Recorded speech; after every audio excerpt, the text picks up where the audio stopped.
Waamini wengi wa kanisa Katoliki walikusanyika katika Domaine Marial mjini Likasi kwa ajili ya kumpokea kwa furaha kubwa Mheshimiwa Askofu Jean-Marie Vianney Jumapili hii tarehe 28 mwezi wa 6 mwaka wa 2026. Ziara hiyo ilikuwa ya pekee kwa sababu iliambatana na matukio matatu muhimu katika jimbo kuu la Lubumbashi. Sherehe ilianza kwa ishara ya msalaba, kisha padri mkuu wa sekta ya Likasi, Padri Boniface, alitoa neno la kumkaribisha Askofu Jean-Marie Vianney. Alimshukuru kwa kutembelea waamini na kuungana nao katika siku hiyo ya neema. Siku hiyo ilikuwa matukio matatu makubwa. Kwanza ilikuwa ni ibada ya kumshukuru Mungu pamoja na Askofu Jean-Marie Vianney.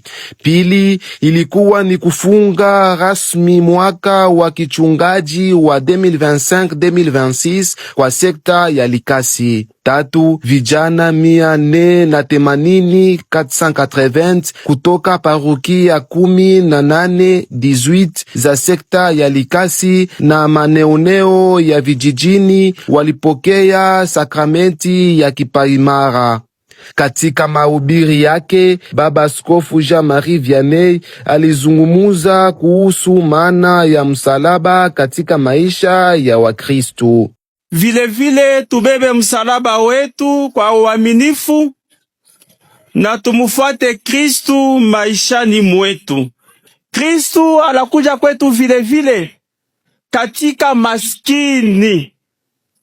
Wakati tunawapokea hao wadogo maskini, tunawasaidia, ni baraka Mungu au Kristu anatupatia maishani mwetu. Ile wakati tunaangalia wagonjwa, kwa sababu Kristu anajitambulisha ndani ya wale wadogo, wale wagonjwa, wale wanao na matatizo, wanao na magumu mbalimbali.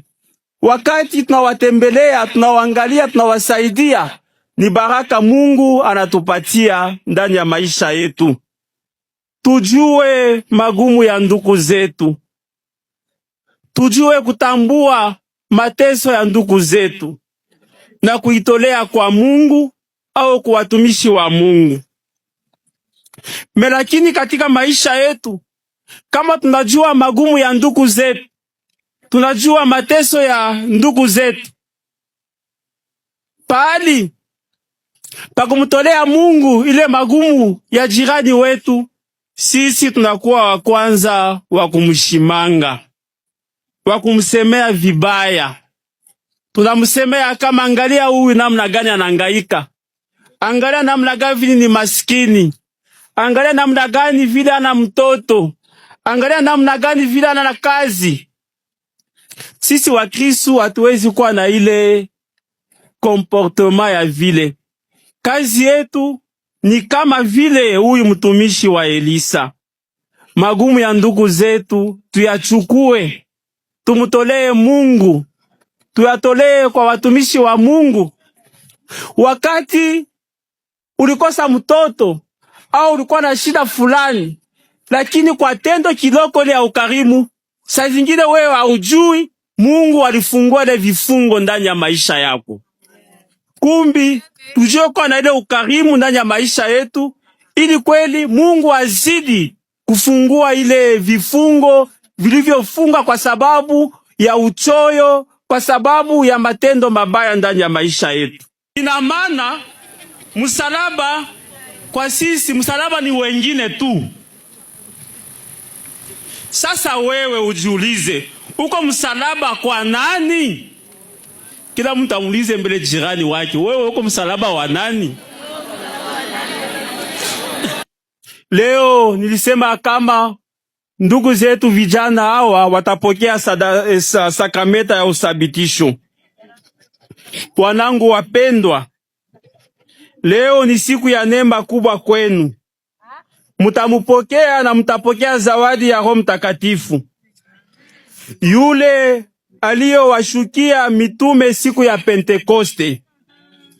Roho Mtakatifu huyu anakuja kuimarisha sakramenta ya usabitisho. Mwisho wa mahubiri yake, askofu aliwekea mikono vijana na kuwapatia sakramenti ya kipaimara. Aliwataka kuwa mashahidi wa kweli wa Injili katika familia zao, mashuleni, parokiani na katika jamii. Mwisho wa misa, waamini walionesha furaha na upendo wao kwa kumkabidhi Baba Askofu Jean-Marie Vianney zawadi mbalimbali kama ishara ya shukrani na kumunga mkono katika utume wake wa kichungaji. Neno fupi sana la shukrani. Shukrani kwa nini wote muliofika mahali hapa kwa kusali pamoja. Shukrani kwa mapadri, kwa watawa wote na kwa nini wote wa Kristu. Hasa zaidi kwa zawadi zenu muliopenda kunitolea. Naomba Mungu awabariki kwa wingi na azidi kuwaongezea mahali mulipotoa kwa wingi zaidi. Asanteni wote, Mungu awabariki. Amen. Baba na Mwana na Roho Mtakatifu.